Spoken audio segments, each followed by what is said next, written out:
I remember as I grew up always wondering where my father was and who he is. And, I would ask my mom and she would get very upset with me and tell me that it was none of my business. I spent almost my whole life hiding.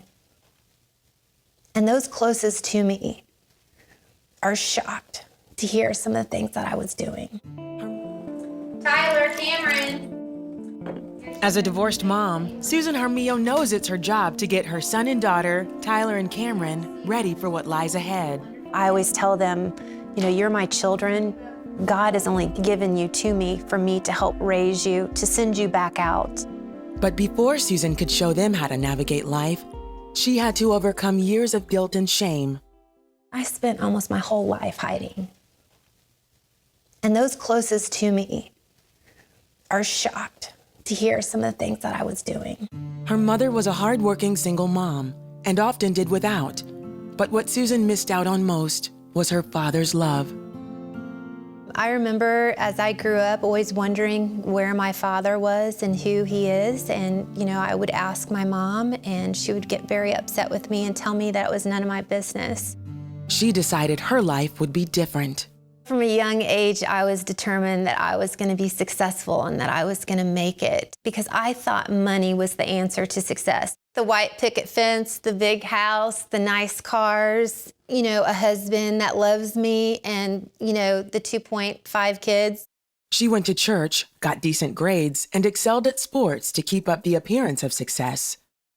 I was just wanting to be embraced and just loved and upheld and told that I was beautiful and told that I was smart and pretty and that I could do anything that I set my mind to. College was more of the same. As she juggled a full load of classes, a social life, and a number of dead-end relationships, she would have to face the consequences of her choices. My junior year in college, I found myself in an unexpected situation and I was pregnant. And not knowing who to go to, too scared to go to my church because I was afraid that they would judge me. I was just afraid that I would bring further shame to my family. Susan convinced herself that ending the pregnancy was her only way out. I'm in college. I have my whole life ahead of me. My career's ahead of me. And if I choose to have this child, my life will change. And how am I going to afford the child? And, am I going to get married? Am I going to have to quit school? It wouldn't be as easy as she thought. I think in that time when you're making that decision, when you're in that abortion facility, that I knew what I was doing was wrong. I thought it would be relief, but it actually brought more trauma into my life and turning more to the drugs and the alcohol to soothe the pain.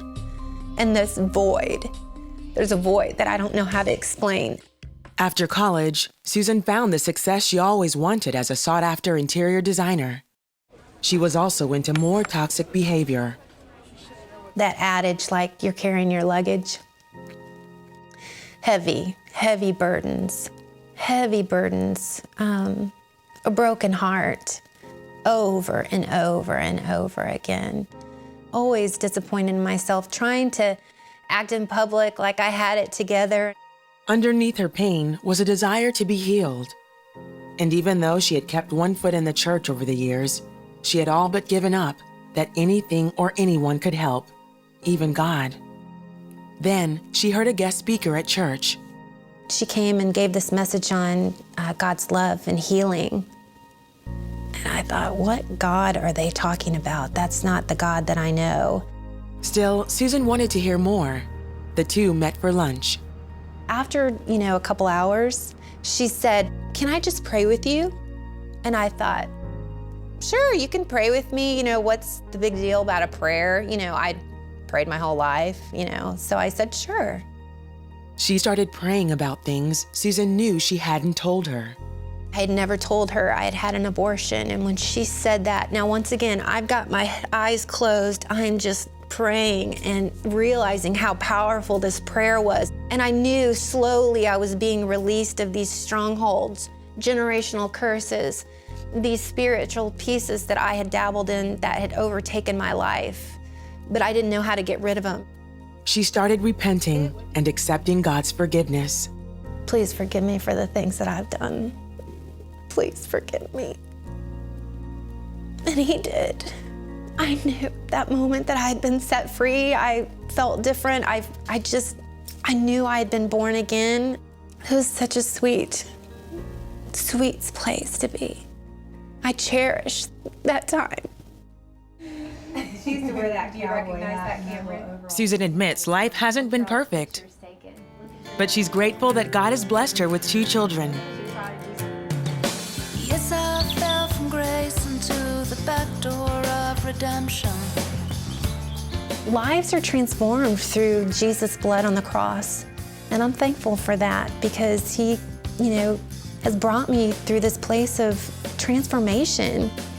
When you lay it all down at the feet of the cross and you say, come and take over my life, he does.